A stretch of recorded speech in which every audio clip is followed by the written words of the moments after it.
ناظرین، آج کی اس ویڈیو میں ہم سلطنت عثمانیہ کے دوسرے سلطان اورحان غازی کی زندگی پر بات کریں گے۔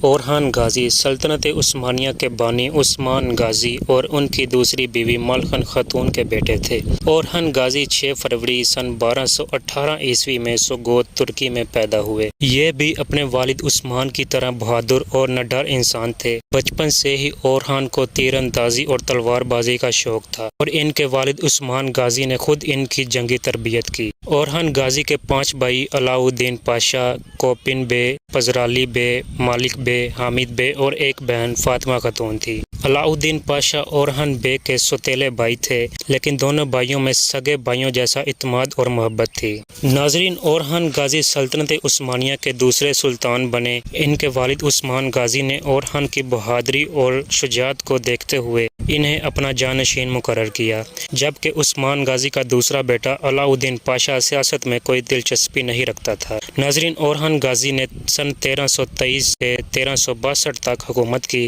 اور اپنے دور حکومت میں بے شمار فتوحات سمیٹی اور سلطنت عثمانیہ کے رقبے کو بہت زیادہ وسعت دی۔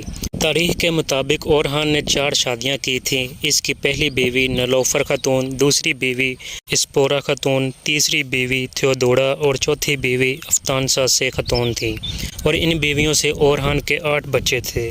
چنانچہ اناطولیہ کے زیادہ تر علاقوں میں بازنطینیوں کا راج تھا، اس لیے اورحان غازی نے اپنی پہلی جنگ پلیکین بازنطینیوں کے خلاف لڑی اور کامیابی حاصل کی اور اناطولیہ کے وسیع علاقے کو فتح کیا۔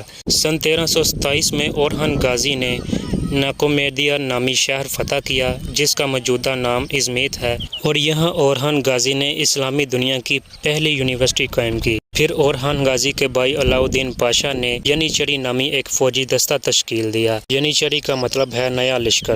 ناظرین، یہ عثمانیوں کی سب سے طاقتور فوج تھی۔ اس فوج کی تشکیل کے بعد فتح کا ایک نہ تھمنے والا سلسلہ جاری ہوا اور سلطنت عثمانیہ مضبوط سے مضبوط تر ہوتی گئی۔ ناظرین، اورحان غازی نے اپنے دور میں بہت سے مدارس، ہسپتال اور کارواں سرائے بنائے۔ مشہور مسلمان اسکالر ابن بطوطہ اپنی کتاب میں لکھتے ہیں کہ اورحان غازی سلطنت عثمانیہ کے تمام سلطانوں میں سب سے امیر اور بڑی فوجی قوتوں کا مالک تھا۔ ناظرین، اورحان غازی کی آخری جنگ میں پورا یورپ آپ کے خلاف اکٹھا ہو گیا تھا، اور تاریخ میں یہ پہلی بار تھا کہ رومن شہنشاہ خود کسی عثمانی کے خلاف جنگ میں اترا ہو۔ ناظرین، سلطنت عثمانیہ کے ابھرتے ہوئے عروج سے پریشان حال بازنطینیوں نے پورے یورپ کو منظم کر کے آپ کے خلاف کھڑا کیا، جن کے لشکروں کی تعداد 1 لاکھ سے زیادہ ہو گئی، اور اس بڑے لشکر نے عثمانی فوج کو چاروں طرف سے گھیر لیا، جن کی تعداد اس وقت لگ بھگ 20,000 کے قریب تھی۔ اور اورحان غازی، جو اپنی پوری زندگی میں کوئی جنگ نہیں ہارے تھے، اس صورتحال میں بھی آپ نے اپنی فوج کو منظم کیے رکھا اور خود آگے بڑھتے ہوئے کمال بہادری اور شجاعت سے شہنشاہ کی فوج کا مقابلہ کیا